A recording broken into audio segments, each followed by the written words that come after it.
all of you would be having in mind, they get sufficiently clarified.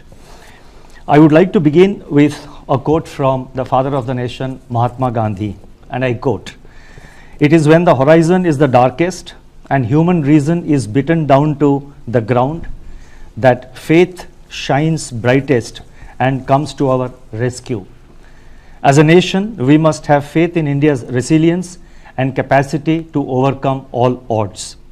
COVID-19, a virus of the size of 0.12 microns, has crippled the global economy with more than 300,000 dead and economic activity across the world stalled. Once again, central banks have to answer the call to the front line in defense of the economy. The recent release of macroeconomic data that for the first time revealed the damage wrought by COVID-19 brought forward the need for an off-cycle meeting of the Monetary Policy Committee, that is the MPC, in lieu of the earlier scheduled meeting between June 3rd to 5th, 2020. Over the last 3 days, that is 20th, 21st and 22nd, the MPC reviewed the domestic and global developments and their implications for the outlook. After extensive discussions, the MPC voted unanimously for a reduction in policy repo rate and for maintaining the accommodative stance of monetary policy as long as necessary to revive growth and to mitigate the impact of COVID-19 while ensuring that inflation remains within the target. On the quantum of reduction, the MPC voted with a 5:1 majority to reduce the policy repo rate by 40 basis points, 40 basis points from 4.4% to 4%. Consequently, the MSF rate and the bank rate now stand reduced to 4.25% and reverse repo rate stands reduced to 3.35%. Before I lay out the backdrop, the rational and expected outcomes of the MPC's decisions, I wish to thank the committee members for their valuable contribution during the deliberations. I would also like to thank my colleagues in the RBI who have been working tirelessly in RBI's fight against COVID-19. My gratitude goes out to our teams for their intellectual support, analytical work, and the logistical arrangements. A special word of praise for our team of what is now about 200 officers, staff, and service providers who are working unstinted 24/7 in isolation away from their families in order to keep the essential RBI services available to the nation. Once again, I wish to express our admiration for the doctors, the healthcare and medical staff, police, law enforcement agencies, functionaries and personnel of the government, the private sector, banks and other financial institutions who have risen to the occasion day after day through the pandemic to ensure continuity in provision of all essential services. Our deepest gratitude to their families too. I would now like to provide an assessment of the current macroeconomic situation, both global and domestic. By all counts, the macroeconomic and financial conditions are austere. The global economy is inexorably headed into recession. The global manufacturing PMI contracted to an 11-year low in April 2020. The global services PMI recorded its steepest decline in the history of the index. Among advanced economies that have released GDP readings for Q1 of 2020, contractions were in the range of 3.4% to 14.2%. For emerging market economies, the growth rate ranged between 2.9% and minus 6.8%. EMEs face additional pressures in the form of capital outflows and asset price volatility from the bouts of turbulence afflicting financial markets. The plunge in crude prices has dried up budgetary revenues for oil exporters. On the other hand, oil importers have been denied terms of trade gains by the crushing blow to demand delivered by the pandemic.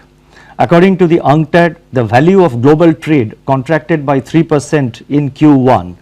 The volume of world trade can shrink by 13 to 32% in the current year as projected by the WTO. Global financial markets have calmed after a turbulent period in March and volatility has ebbed, but markets have generally been disconnected from the developments in the real economy. Relatively unsung, global policy response by central banks and governments has been unprecedented. Let me now turn to the domestic developments. Domestic economic activity has been impacted severely by the 2 months lockdown. The top 6 industrialized states in India that account for 60% of our industrial output are largely in the red and orange zones. High frequency indicators point to a collapse in demand beginning in March 2020 across both urban and rural segments. Electricity and petroleum consumption, which are indicators of day-to-day demand, have plunged into steep declines. The double whammy in terms of losses of both demand and production has in turn taken its toll on fiscal revenues. Investment demand has virtually been halted by a decline of 36% in the production of capital goods in March, which was coincident with a contraction of 27% in imports of capital goods in March and 57.5% in April. This is also evident in a fall of 91% in finished steel consumption in April and 25% shrinkage in cement production during March. The biggest blow from COVID-19 has been to private consumption, which accounts for about 60% of the domestic demand. The production of consumer durables fell by 33% in March 2020, accompanied by a 16% decline in output of non-durables. Similar indications are reflected in surveys of the fast-moving consumer space also. In the production sectors, industrial production shrank by close to 17% in March, with manufacturing activity down by 21%. The output of core industries, which constitutes about 40% of overall industrial production, contracted by 6.5%. In conformity, the manufacturing PMI for April recorded its sharpest deterioration to 27.4, spread across all sectors. The services PMI plunged to an all-time low of 5.4% in April 2020. Amidst this encircling gloom, agriculture and allied activities have, however, provided a beacon of hope on the back of an increase of 3.7% in food grain production to a new record. A ray of hope also comes from the forecast of normal southwest monsoon by the India Meteorological Department. By 10th May 2020, up to which the latest information is available, Kharif sowing was higher by 44% compared to the last year's acreage. Rabi procurement is in full flow in respect of oilseeds, pulses, wheat, benefiting the bumper harvest. These developments will support farm incomes, improve the terms of trade facing the farm sector and strengthen food security for the country. Going forward, these would also have a salutary effect on food price pressures. The inflation outlook has become complicated by the release of partial information on the Consumer Price Index by National Statistics Organization, obscuring a comprehensive assessment of the price situation. From the incomplete data that have been made available, food inflation, which had eased in January, from its January 2020 peak for next 2 months, that is during February and March. Now suddenly they have reversed and surged to 8.6% in April as supply disruptions took their toll, immune to the ongoing demand compression. Prices of vegetables, pulses, oilseeds, milk and cereals emerged as pressure points. In the external sector, India's merchandise exports and imports suffered their worst slump in the last 30 years as COVID-19 paralyzed world production and demand. India's merchandise exports plunged by 60.3% in April, while imports contracted by 58.6%.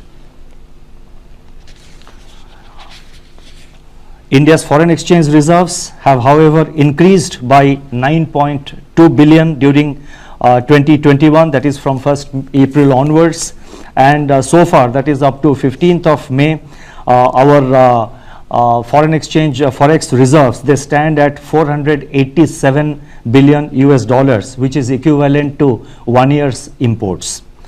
I now go to the outlook with regard to inflation and growth. Against this backdrop, the MPC assessed that inflation outlook is highly uncertain. The supply shock to food prices in April may show persistence over the next few months, depending upon the state of lockdown and the time taken to restore the supply chains after relaxation of the lockdown. Among the pressure points, the elevated level of pulses inflation is worrisome and warrants timely and swift supply side interventions, including a reappraisal of the import duties. Immediate step up of open market sales, PDS offtake by FCI to offload some part of excess stocks can also cool down cereal prices and also create room for Rabi procurement.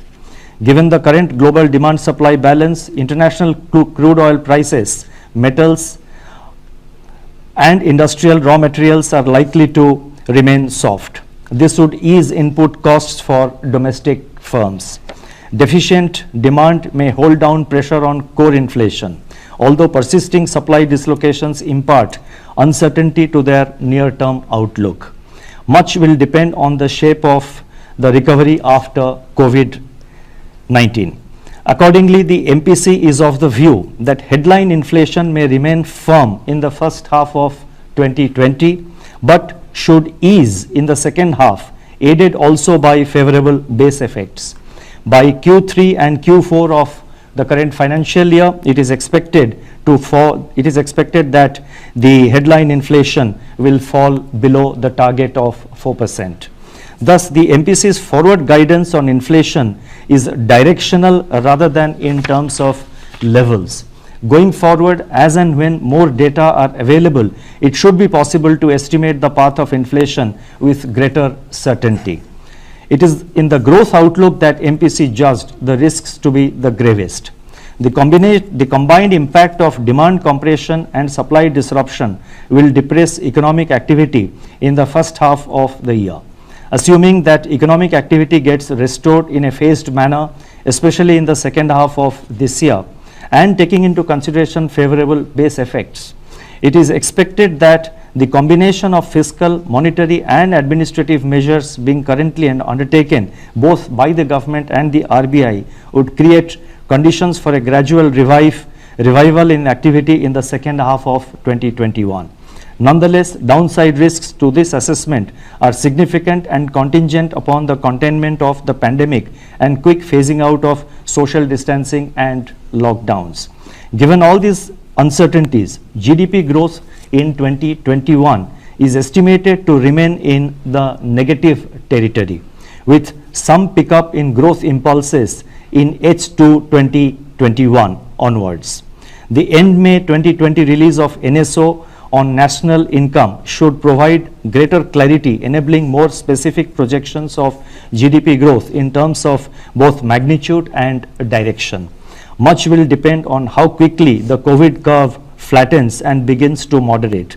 As the nation prepares for this future, the words of Mahatma Gandhi should inspire us to fight on.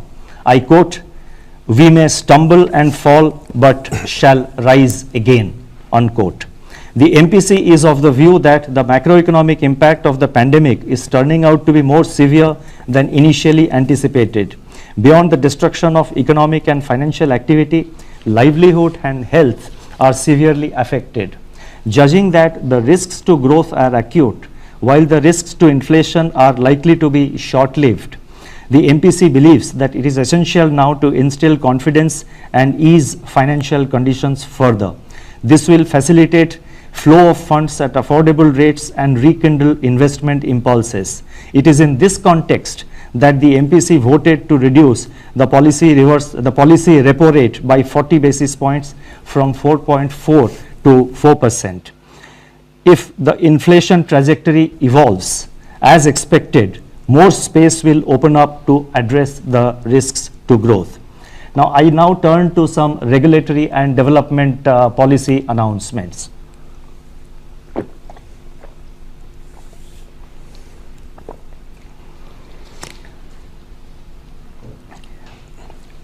The regulatory and developmental measures which we announced today, they are being done to complement and amplify the reduction in the policy repo rate decided by the MPC.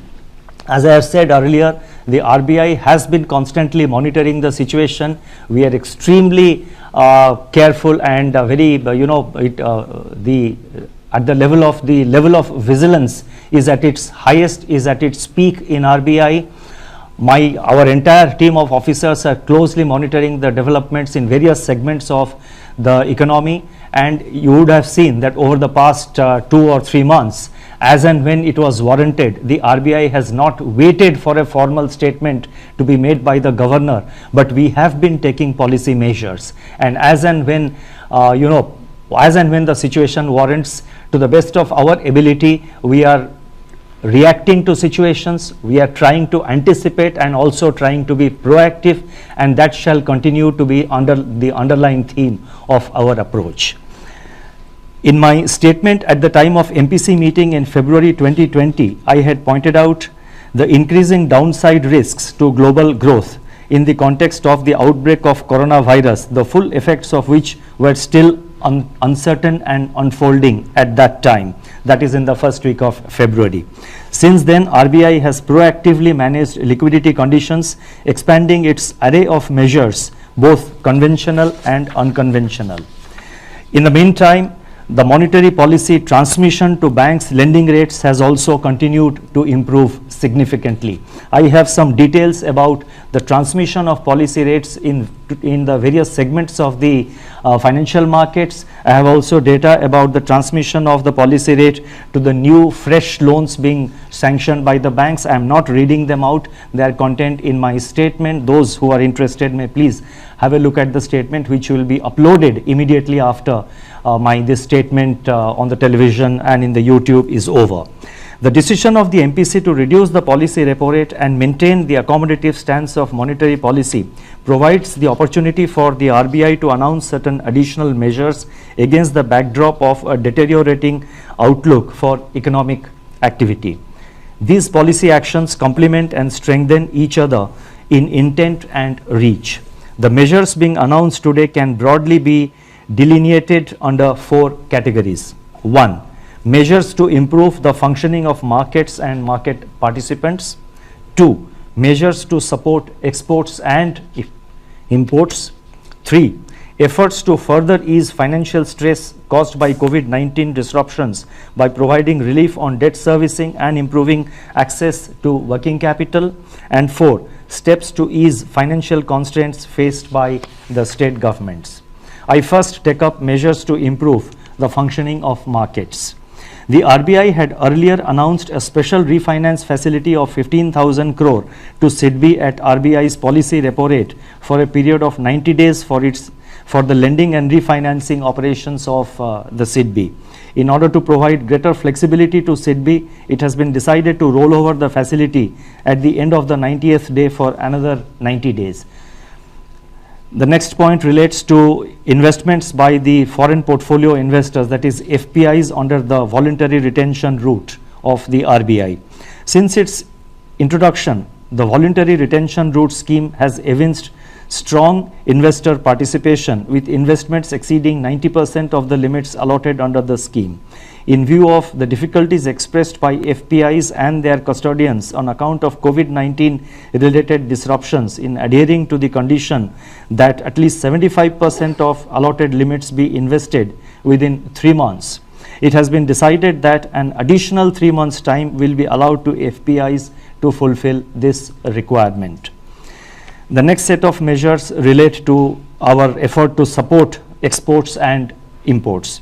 The deepening of the contraction in global activity and trade, accentuated by rapid spread of COVID-19, has crippled external demand. In turn, this has impacted India's exports and imports, both of which have contracted sharply in the recent months. In view of the importance of exports and imports to the economy, certain measures are being taken to support the foreign trade sector. The first measure relates to export credit.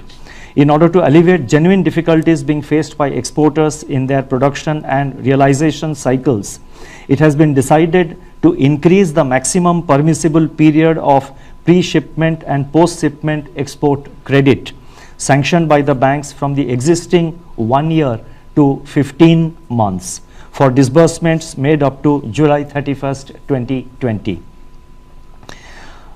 The next measure relates to liquidity facility for the Exim Bank of India.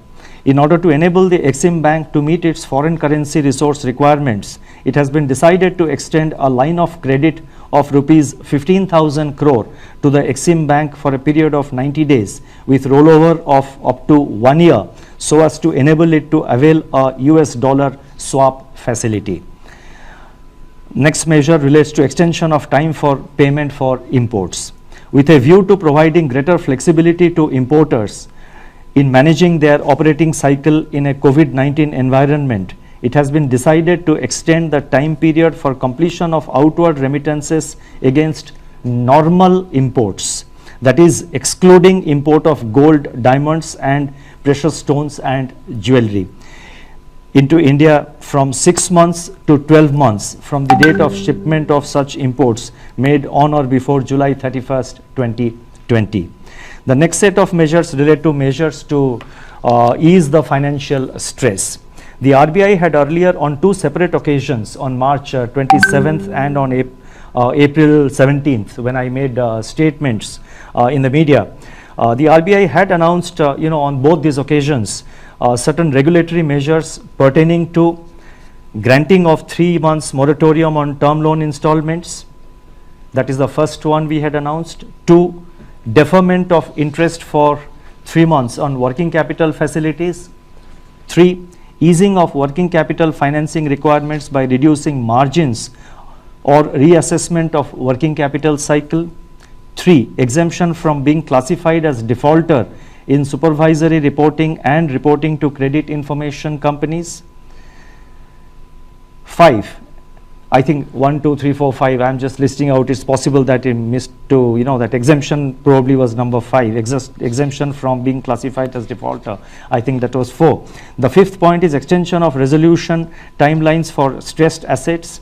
And the 6th point was asset classification standstill by excluding the moratorium period of 3 months. So all these measures we have announced on 27th of March and on April 17th, essentially arising from this 3 months time we gave, 3 months moratorium we allowed on the term loans, then on working capital we allowed certain relaxations and associated measures. In view of the extension of the lockdown and continuing disruptions on account of COVID-19, the above measures are being further extended by another 3 months from 1st June till 31st August, taking the total period of applicability of the measures to 6 months, that is from 1st March to 31st August 2020. The lending institutions are being permitted to restore the margins. Now this is another announcement which I would like to draw your attention to. The lending institutions are being permitted, not only with regard to working capital, we are extending the time limit by another 3 months, but the lending institutions are being permitted to restore the margins for working capital to their original levels by 31st March 2020. This is one area where we had given 3 months time. Now we are now giving time that the margins which the reduced margins, that will be restored by 31st March, which will make it easier for borrowers to sort of manage their finances, manage their cash flow in a gradual manner. Similarly, the measures pertaining to reassessment of working capital cycle are being extended up to 31st March 2021. Additionally, it has been decided to permit lending institutions to convert the accumulated interest on working capital facilities over the total deferment period of 6 months, that is from 1st March to 31st August, into a funded interest term loan which shall be fully repaid during the course of the current financial year ending 31st March 2021.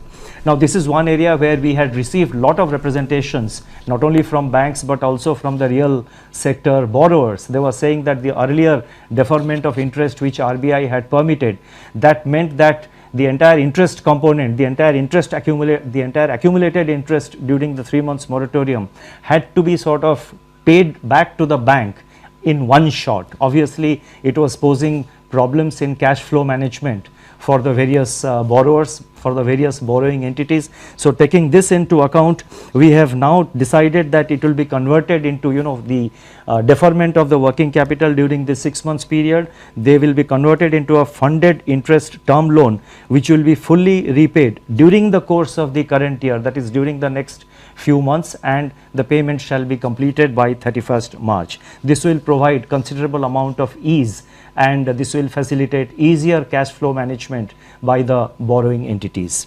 In view of the current difficulty in raising resources from capital markets, the group exposure limit of banks is being increased from 25% to 30% of eligible capital base for enabling the corporates to meet their funding requirement from banks.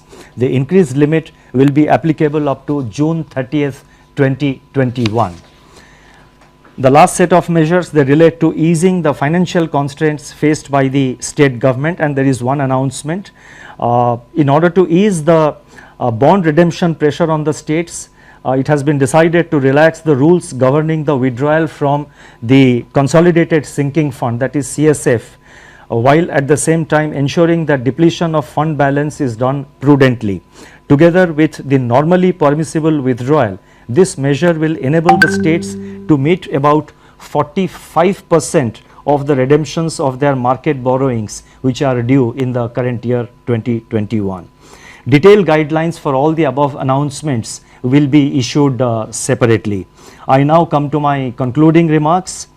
I would like to say that central banks are typically seen as conservative institutions, yet when the tide turns and all the chips are down, it is to the central banks that the world turns for support, and this is all over the world, almost in every country, and this is visible in the action being taken by the various central banks across the world. And you would have noticed in India also the RBI is trying to take necessary measures, and we are, whatever maximum measures we are able to undertake, the RBI is at the forefront and is taking the measures. Going forward, as I have said, we will continue to be vigilant, and we will take whatever measures are necessary to meet the COVID related challenges which are ahead of us. As I have stated earlier, the RBI will continue to remain vigilant and in battle readiness to use all its instruments and even fashion new ones, as recent experience has demonstrated, to address the dynamics of the unknown future. The goal, as I have enunciated earlier, are: number one, to keep the financial system and financial markets sound, liquid and smoothly functioning. Number two, to ensure access to finance to all, especially those that tend to get excluded by the financial markets. And three, and very important, to preserve financial stability.